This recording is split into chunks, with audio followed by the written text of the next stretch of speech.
How's it going, everyone? So today's video, I'm going to be just talking a little bit about the Belltech 2.4 now that the front and the rear is finally installed. Still haven't got my laptop back, still waiting to get it back from being repaired. So as far as the footage on actually installing the kit, I have it. I just haven't had a way to edit it to show you guys. So I want to talk about the kit now that it's installed, my first impressions, and also, I guess, how it rides, and maybe some issues that I've encountered so far. So let me just show it to you just so we kind of get that out of the way, and then I'll talk a little bit more about it. All right, so here it is. I've probably driven for about an hour on it, so it has settled in. I'm not sure if it's gonna settle any more than this, but overall it looks pretty good. So I know I kind of got some stuff in the way, but I'll get some exterior, well, not exterior, but outside shots eventually. But it sits pretty low. I'm not sure if that's because, well, I already know part of it is because I have the 24s on there that are a little bit bigger in diameter than most wheels would be, but it does sit pretty low, or at least the fender gap is low or small. So this is what it is in the back. I would say it does have about, I want to say 2.5 inches of clearance between the wheel and the fender, right there. And then the front, it's pretty small as far as gap goes. So that's what we have for a gap in the front. So I personally, I wouldn't want any more than this. That's just me personally. I know other guys go lower than this, but this is perfect for me. I honestly don't think I would want to go any lower than this. So as far as some issues maybe, as far as rubbing on the front when you're full lock, I don't really have too much. I do hear a tiny bit, but I mentioned in the video that I was actually gonna edit for you guys, but the fender liner on the passenger side is an aftermarket one. Don't ever buy an aftermarket fender liner because they're junk. But I just wanted to try it because mine was tore up and I figured whatever, it was pretty cheap. But they don't fit the greatest, so you can kind of see it sticking out there. So when I go full lock, it rubs on there, and maybe a couple other places, because these things don't really fit the greatest. They'll bolt up okay, like around here, but they kind of get all janky on the inside. So that's one issue. Not too much rubbing. Just driving down the street, you don't really hear anything.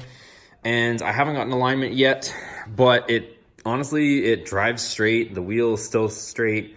It tracks straight, and as far as how it feels, it's not uncomfortable. I've heard a lot of people complain about how it rides as far as firmness or stiffness. It doesn't feel terrible, to be honest, you guys. And I have very low profile wheels on this and tires, and honestly, it doesn't bother me whatsoever.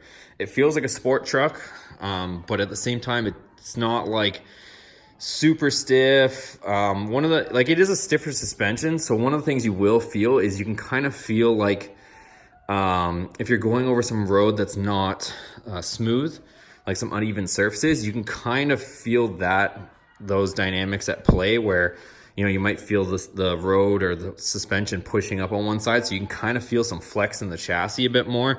Whereas if you have bigger, softer suspension, it kind of wallops over those types of things. So that's one thing that I have noticed so far, but nothing sketchy, nothing to, you know, really complain about from my end, at least. Let's get into the other major issues that people complain about. So you can see back here, my wheel honestly isn't that bad, like as far as centered front to back, right? Like centered in this wheel well. So, but you will notice that this gap is a little bit tighter than the gap over here. So that's one of the things with lowering the vehicle is the axle actually kind of rotates like this.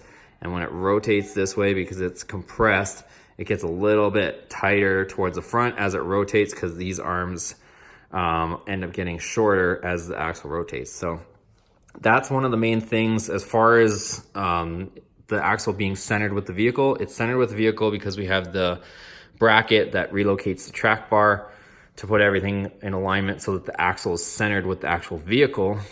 But this is what we're dealing with here. I took a look at the pinion angle, and honestly, it doesn't look that bad. If I run around to the other side, hopefully I can get you guys a visual on that. but the pinion angle honestly isn't that bad.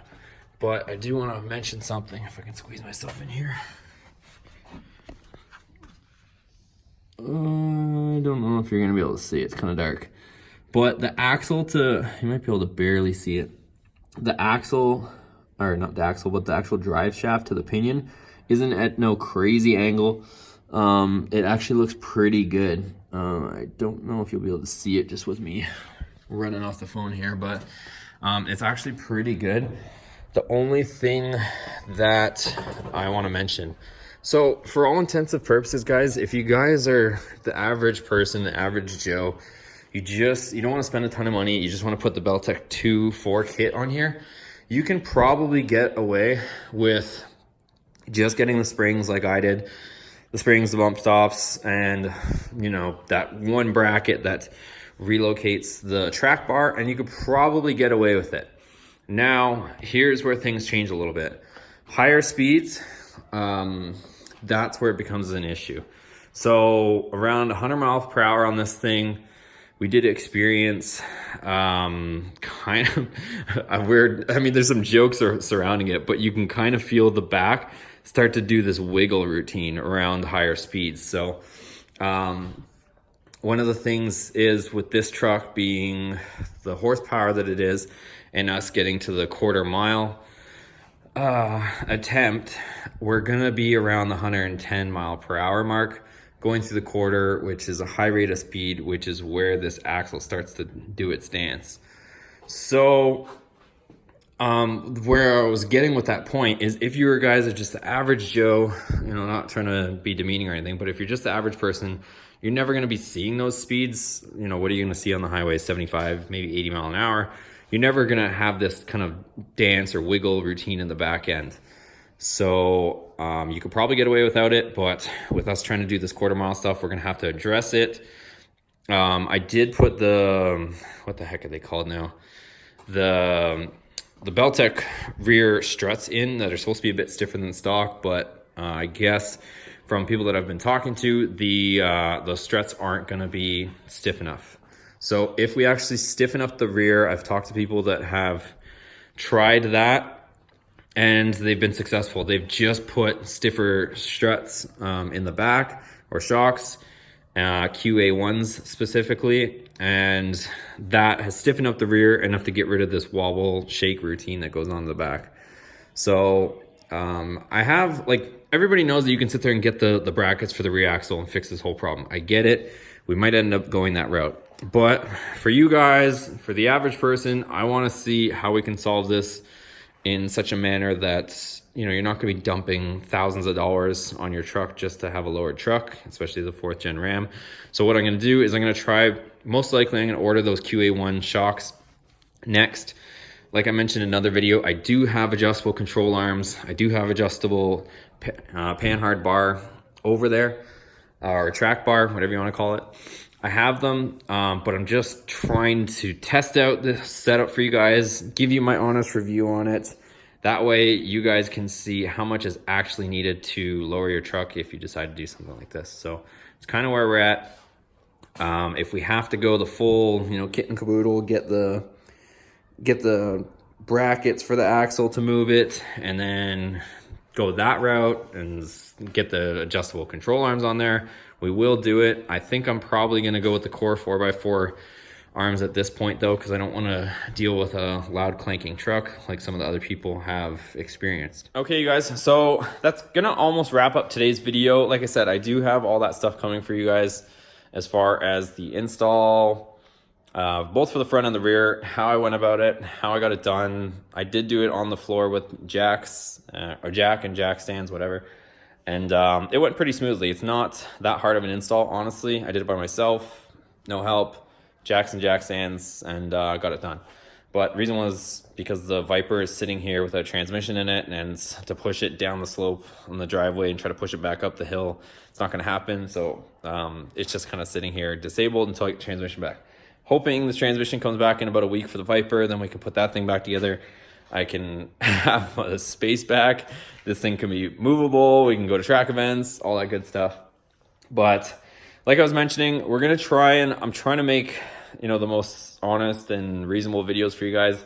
As far as I know, everybody's got a limited budget they're working with. They're trying to do stuff to their truck or their car or their vehicle and not break the bank at the same time. I know safety is a concern, but at the same time, there is usually a way to go about things that you can get stuff done without spending a ton of money. So like I said, I'm pretty versed on all the issues that are going to go along with this kit. I've read all the solutions, and I want to come up with one that's, you know, going to work for you guys. But I do want to, you know, even though I might end up going with the brackets and the adjustable control arms and all that stuff down the line, I want to take you guys with me to see the improvements without spending a ton of money. So we got the kit in there for cheap. It drives. It's pretty comfortable for the most part, but it does have that issue of the wiggle if you get at high speed. If you're not driving crazy fast or you don't have those high speed issues, you can probably get away with just the way it is. Which is probably what Belltech did when they designed it. They, you know, it's not like they're going to sit there and take a pickup truck, you know, over 100 miles an hour after they lower it. I don't think most people do that. So, but with us going to the track and the quarter mile and the horsepower that this thing's at, we're going to be seeing those speeds. So we got to address it. So that's where we're at. If you guys like this video, please give it a thumbs up. Any questions, comments, concerns, drop them in the comments below, and I'll do my best to get to them. But yeah, check out the other videos on the channel if you're new to the channel too. Got a lot of stuff on the Ram, a lot of stuff on the way, and we'll keep you posted. Anyways, guys, thanks for watching. See you on the next video.